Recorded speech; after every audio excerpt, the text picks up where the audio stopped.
Every PC needs a way to boot into something other than the installed operating system. Removable boot media allows you to repair your Windows installation when Windows itself has become unbootable. It provides a clean environment for malware scanning and removal.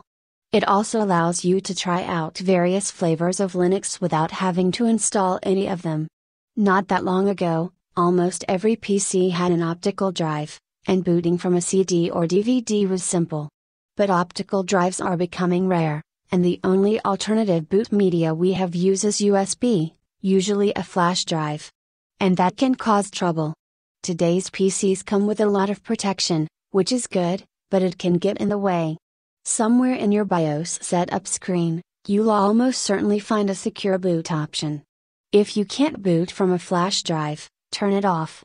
The method varies from PC to PC, but Chris Hoffman offers some general guidance in his article on installing Linux on a PC with secure boot. Another issue, most of today's motherboards use UEFI instead of the old-fashioned BIOS, and an operating system that doesn't support UEFI may not boot. Most motherboards support a legacy boot, but some PCs lack that option. Finally, most of today's PCs boot immediately from the internal hard drive or SSD, without looking for bootable external media first. You have to do something special to make them look, and what you have to do depends on your PC. For instance, on my Lenovo X220 laptop, I press the power button, then repeatedly press and release F12 until the boot menu comes up and I can pick the appropriate option. But before I could make that work, I had to enter the BIOS setup, F1, make sure that UEFI, legacy boot was set to both, and that the UEFI, legacy boot priority was set to legacy first.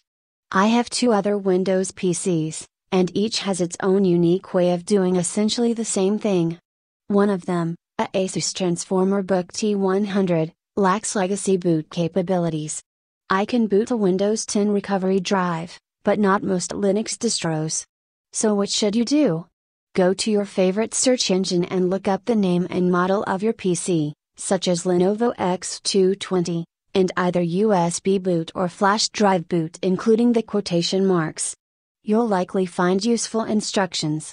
I strongly recommend that you do this search, and test the instructions, when your PC is healthy. Then save the instructions where they can be easily accessed even when your PC won't boot.